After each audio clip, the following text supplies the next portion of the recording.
Hey, what's up guys, Tony here, and in this video we're going to be talking about the brand new Aston Martin DB9 GT1 and the remastered Corvette, the C6R.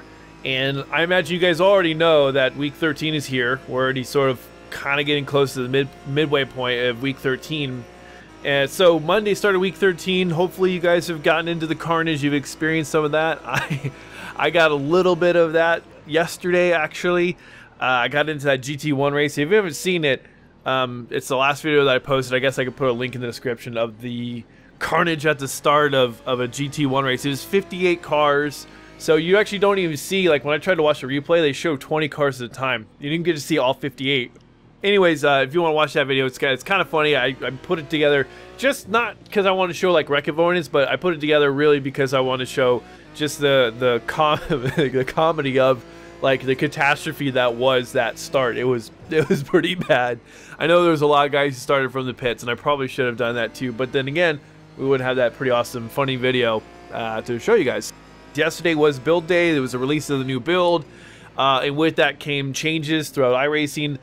One of the biggest changes was the new tire model 6 came out, and so I'm getting my hands wrapped around that.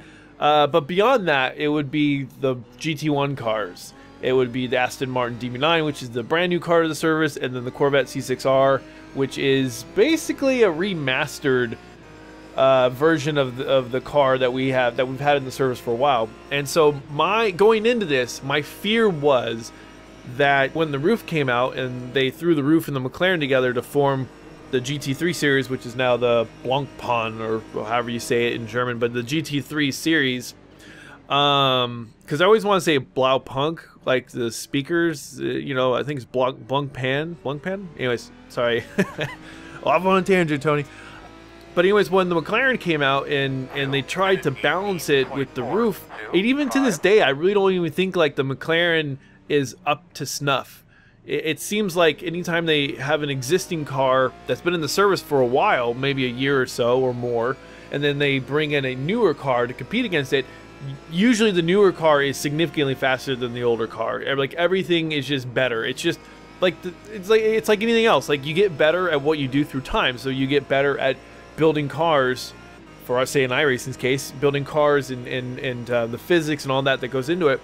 And especially with technology, especially with games, like every time, like if you try to modify a game to make it fit something else, like usually something doesn't go right.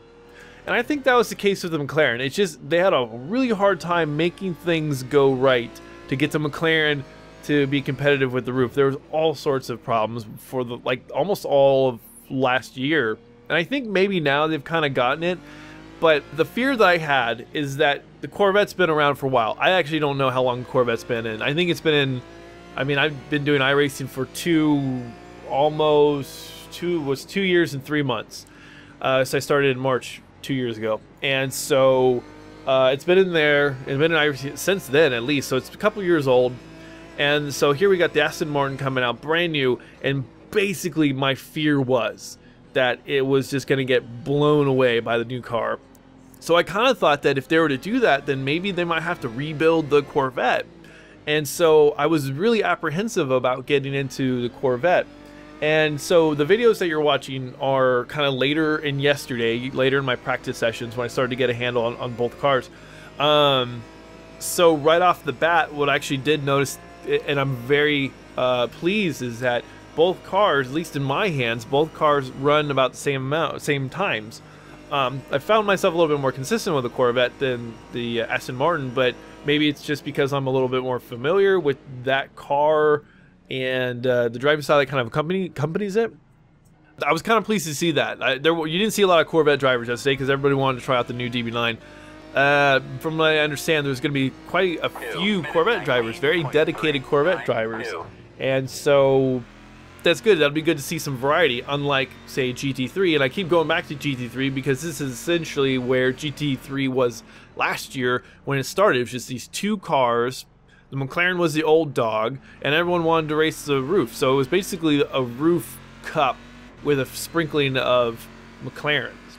And then so as time went on, now here we are, what, like a year and going into our third season of GT3. So it was at 6, almost 7 seasons of GT3, going into our 7th. They've added more and more and more cars. So now we're up to four cars now. Going to be a 5th with the Mercedes, and rumored a 6th with the Aston Martin DB9 GT3.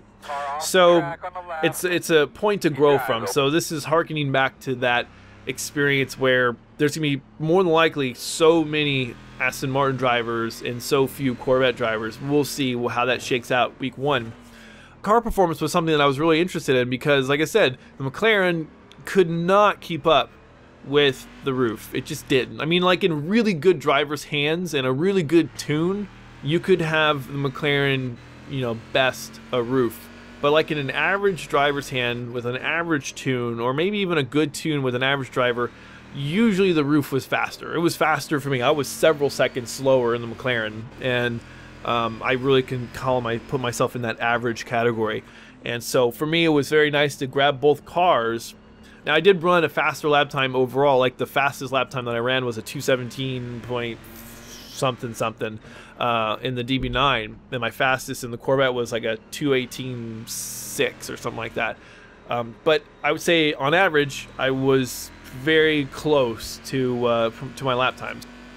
To break down the cars, and this is my experience, and so your experience may vary, because I heard people complaining how the DB9 was understeering, like, oh my god, the understeer is terrible. Well, coming from the V8 supercar background, everything has oversteer to me.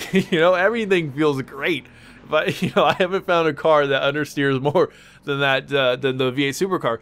So from my perspective, when I'm comparing the two, I'm coming from the lens of driving a V8 supercar for the last 3 seasons now. So anyways, I'll break it down like this.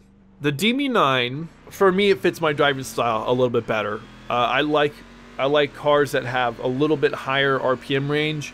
I'm very aggressive with my downshifting. I'm very aggressive with my blipping.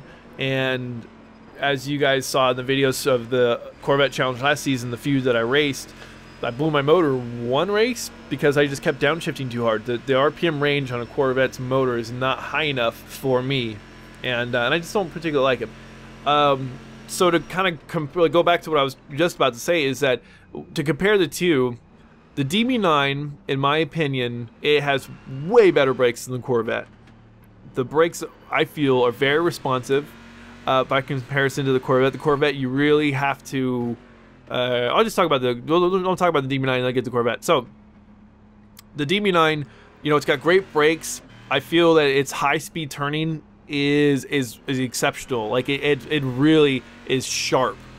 Where it suffers... So those are the two biggest pros that I notice, is that it's got great brakes and it's very sharp on turn-in and sort of like high-speed to, you know, mid to high-speed cornering. It's very sharp there.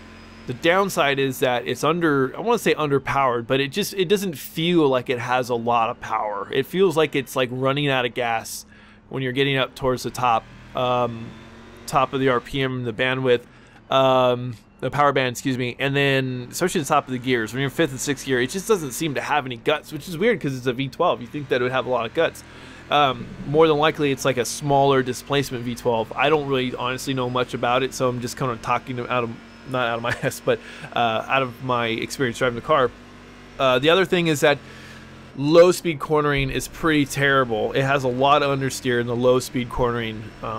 So that's what the kind of balance is. Like, you know, great brakes. It's not really, it just doesn't feel that fast when you're at the top of the gears, 5th and 6th gear, and top of the power band. Good corner entry, good high-speed cornering, but really dogged low-speed cornering, very understeery. By comparison to the Corvette, I mean, the Corvette has got tons of power, and its low-speed cornering is really sharp. It is very sharp in low-speed cornering. It has got so much power. I mean, you know, going up through that top straight after Eau Rouge, it's just like, it just goes. It just keeps going. The high-speed cornering, it feels a little sluggish, and the brakes are really sluggish, and the car feels like it's like you have to drive it a little bit more carefully than the DB9. The DB9 is definitely a far more forgiving vehicle. you can mash on the brakes, get on the throttle, and it's just forgiving. It's not really going to get away from you. Whereas the Corvette, if you mash on the brakes or mash on the throttle, it really doesn't like that, and it reacts accordingly. So you have to kind of pay attention to that, and you have to be a little more, I guess cautious is a good word. You have to be a little more cautious when you're, and a little bit more conscious of what you're doing when you're driving the car. Now, what I noticed is when I wanted to drive fast in DB9, I kind of felt like I had to whip the thing around, and I really had to be on it to get fast, to get faster. With the Corvette, though, I found that I was going faster by doing less. Like, the less aggressive that I was driving the car, the more speed I was picking up, and my lap times were falling. So, for me, I didn't feel like I was driving the car hard. I was being way more, I guess, try to be more smooth. I was really conscious of what I was doing. I was just like, I can't lock the brakes up. I got to brake early. I got to brake smoothly. Get on the throttle smoothly. So I was just a little bit more deliberate in what I was doing, and I found that my lap times benefited from that. Whereas with, like I said, the DB9, it was more like a very aggressive kind of driving where I was like, okay, I need to drive a little bit harder. You know, not overdrive it, but, you know, drive it a little bit. Just really drive it. Those are my impressions of the car so far. From like an actual handling standpoint, I think both cars actually, they did a really good job remastering the Corvette. What you'll notice though, here's the other thing, is I didn't have the, what are they called, the advanced shaders or something. There's a shaders option in there turned on. So like the dash has got all sorts of craziness on it. You'll see like the chrome tires. So I went searching through the forums today, and I found the fix for that chrome everything. It was really strange. I was like, why are the tires chrome? I don't get it. But I got that squared away with the shaders, so that's already done. And the dash looks completely different now. The shaders, the advanced shaders, I think they're advanced shaders, but since that's clicked, everything looks different. The interior of the Corvette looks really nice, very spacious. The DB9, I mean, I think they did a really good job with the sounds. The sound design in that car is really nice. It's very full. That's the one thing I noticed, is like super full. Just everything about the car, they really captured the sound of the car. Now on Reddit, I was talking to somebody, and he was saying that it doesn't sound like the V12 DB9. So I did some searching, and I found a couple of clips. And one of them, it was a V12, and then one was a GT3, and I thought, well, maybe they're using the sound effects from the GT3 for the GT1 car. And it sounds really close, so I'm not sure if that's what iRacing did, but I kind of have a feeling that's what's going on. Just because I think their intention was to make it a GT3 car, and then they opted for a GT1 instead, so they're just going to maybe share the sound effects between the DB9 GT3 and DB9 GT1. But it does sound a lot more like the GT3 version than the GT1. The GT1 is just a little less restrained, very aggressive and very loud, whereas the GT3 version is very subdued, and it sounds good, but it just doesn't have that same sort of power and aggression. The cockpit on the DB9 makes me feel a little claustrophobic because you've got the roll bar like right next to your head.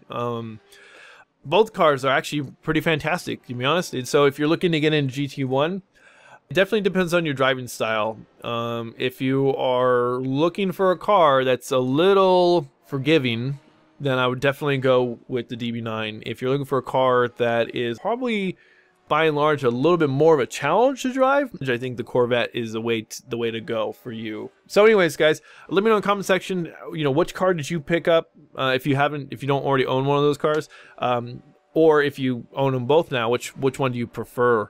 And are you guys going to run GT1 next season? If so, maybe we'll see each other on track. So, as always, thanks for watching. Thanks for subscribing. And I shall talk to you guys later.